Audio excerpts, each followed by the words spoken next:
చాలామందికి మరి ముఖ్యంగా యవనస్తులకు ఉండే ఆలోచన ముసలితనంలో భక్తి చేద్దాము, వృద్ధాప్యం వరకు అనుభవించవలసిన సుఖాలు అనుభవిద్దాము, మన ఇష్టమైన విధంగా ఈ లోకంలో జీవిద్దామనేది సహజ మానవ నైజం.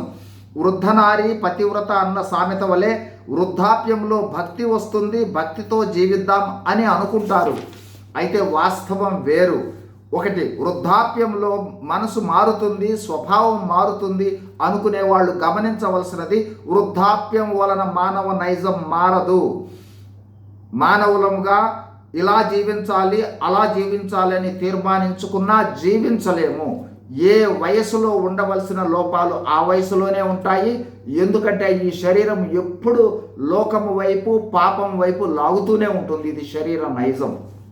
2, మానవులు ఏ వయసు వారైనను వారు జీవించిన జీవితము క్రియలను బట్టి తీర్పు తీర్చబడుతుంది. 3, ఏ మానవునికి వృద్ధాప్యం వరకు జీవిస్తాననే గ్యారంటీ లేదు.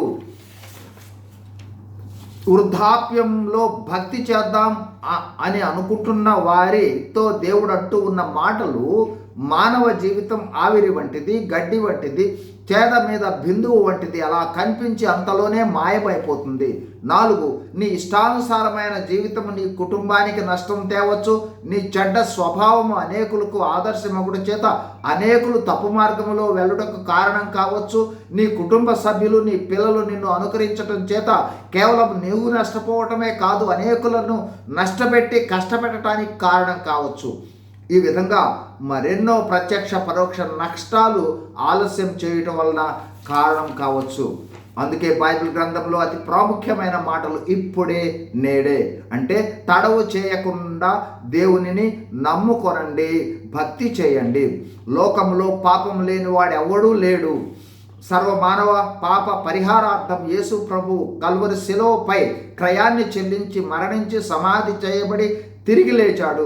పశ్చాత్తాపంతో ఈ సువార్తను నమ్మితే రక్షణ, జీవితం మారిపోతుంది.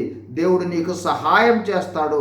కావున దైవభక్తితో క్రొత్త జీవితము దేవునికి ఇష్టముగా జీవించగలము, శరీర నియమాన్ని అధిగమించగలము. దేవుడు పిలుస్తూ ఉన్నాడు, ఇదిగో ఇప్పుడే మిక్కిలి అనుకూల సమయము, ఇదిగో ఇదే రక్షణ దినము. ఇప్పుడే ప్రభువును ఆశ్రయించండి. God bless you. Thank you.